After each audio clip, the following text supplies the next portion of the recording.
ফায়াতিয়ানিহি মালাকান ফায়ুকঈদানিহি ওয়া ফি রিওয়ায়াতিন ফায়ুজলিসানিহি। দুই ফেরেশতা তার কাছে আসবে, আসার পর তাকে বসাবে, বসানোর পর বলবে মার রব্বুকা, এই রবকে? জবাব দিবে রব্বি আল্লাহ, আমার রব হলো আল্লাহ। বলেন না রবকে? মোহাম্মদের সাথে বলেন, আরেকটু সুন্দরভাবে বলেন। এরকম শব্দ আছে? আর ওয়ামা দীনুকা, তোমার ধর্ম কি? জবাব দিবে দীনি আল ইসলাম, আমার ধর্ম হলো ইসলাম। ওয়ামান হাদার রাজুলুল্লাযী বুইসা ফীকুম, এই মানুষটাকে, যেই মানুষটা তোমাদের মাঝে নবী হিসাবে প্রেরণ করা হয়েছে, চিনুনি?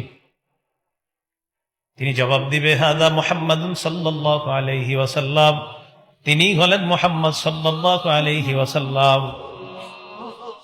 এই কথা বলার পর আল্লাহ বলবে, এই প্রশ্ন করার দরকার নেই, আন সাদাকা আব্দি, আমি সত্যায়ন করলাম, আমার বান্দা যা বলছে সত্যি কথা। আল্লাহ রব্বুল আলামিন বলবেন, এক কাজ করো, আফরিশুহু মিনাল জান্নাহ, বান্দা মাটির মধ্যে কেন থাকবে? কবরের মধ্যে জান্নাতের বিছানা বিছায়া দাও। ওয়ালবিসুহু মিনাল জান্নাহ, মানুষ কি একটা কাপড় দিয়ে দিছে, জান্নাতের পোশাক পরায়া দাও।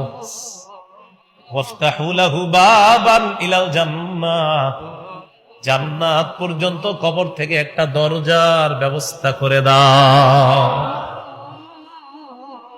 অন্যবর্ণনা আসছে, নাজ নিয়ামত গুলা দেখবে, দেখার পর হঠাৎ দেখবে হুররা নাচানাচি করে, এর মন চাইবে ধরতে, এই থামো, নাম কানাউমাতিল আরুস লা ইউকিজুহু ইল্লা আহাব্বা আহলিহি, ঘুমাও, বাসর রাতের দুলার মতো ঘুমায়া থাকো, এখন না।